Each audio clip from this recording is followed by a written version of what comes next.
আসসালামু আলাইকুম। প্রিয় শিক্ষক মণ্ডলী, আশা করি সবাই ভালো আছেন। শারীরিকভাবে হয়তো ভালো থাকলেও মানসিকভাবে আপনারা হয়তো ভালো নেই। সেটি হচ্ছে যেখানে সরকারি কর্মচারীরা মাসের ১-২ তারিখের মধ্যে তাদের মান্থলি যে বেতনটা আছে এবং ঈদ বোনাস দুটাই পেয়ে গেছে। কিন্তু এমপিভুক্ত শিক্ষক কর্মচারীরা যে ঈদ বোনাস নিয়ে যে অনিশ্চয়তা সেটা দিন কাটাচ্ছে অনিশ্চয়তায়। ঈদের আনন্দ যখন দরজায় কড়া নাড়ছে ঠিক তখনই উৎসব ভাতা না পাওয়ার অনিশ্চয়তায় দিন কাটতেছে দেশের বেসরকারি প্রতিষ্ঠানে কর্মরত ৪.৫ লাখ এমপিভুক্ত শিক্ষক কর্মচারী।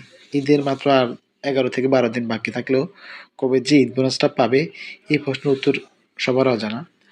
তো রোববার ৮ই মার্চ শিক্ষক কর্মচারী ফেব্রুয়ারি মাসে বেতন পেলেও কবে নাগাদ তারা উচ্চ ভাতা পাবে সেই বিষয়ে কোনো স্পষ্ট তথ্য পাওয়া যায়নি।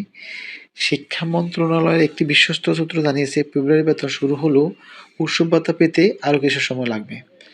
তো এদিকে গত বৃহস্পতিবার ৫ই মার্চ এমপিভুক্ত শিক্ষক কর্মচারী উৎসব ভাতা বাড়ানোর একটি প্রস্তাব অনুমোদন দিয়েছে শ্রমিক ও গণশিক্ষা মন্ত্রী ডক্টর আ.ন.ম এহসানুল হক মিলন।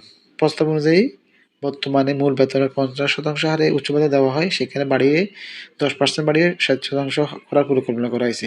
কিন্তু দুর্ভাগ্যবশত সেটাও এই ঈদুল ফিতর আপনারা পাচ্ছেন না। কারণ আমি আমার একটা ভিডিওতে আপনাদেরকে প্রুফ সহ দেখাইছি যে ইএফটি যে ড্যাশবোর্ড আছে সেখানে কিন্তু আপনার 50% আকারে ইএফটি ড্যাশবোর্ড আপনাদের স্যালারিটা দেখা যায়। বিশেষ না হলে আপনার আই বাটনে দেওয়া থাকবে, আপনারা সেখান থেকে দেখে নিবেন।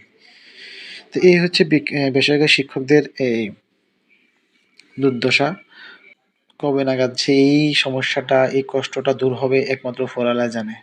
উৎসব ভাতা নিয়ে আপডেট নিউজ। ভালো থাকবেন, সুস্থ থাকবেন। আল্লাহ হাফেজ। Wish all the snow today.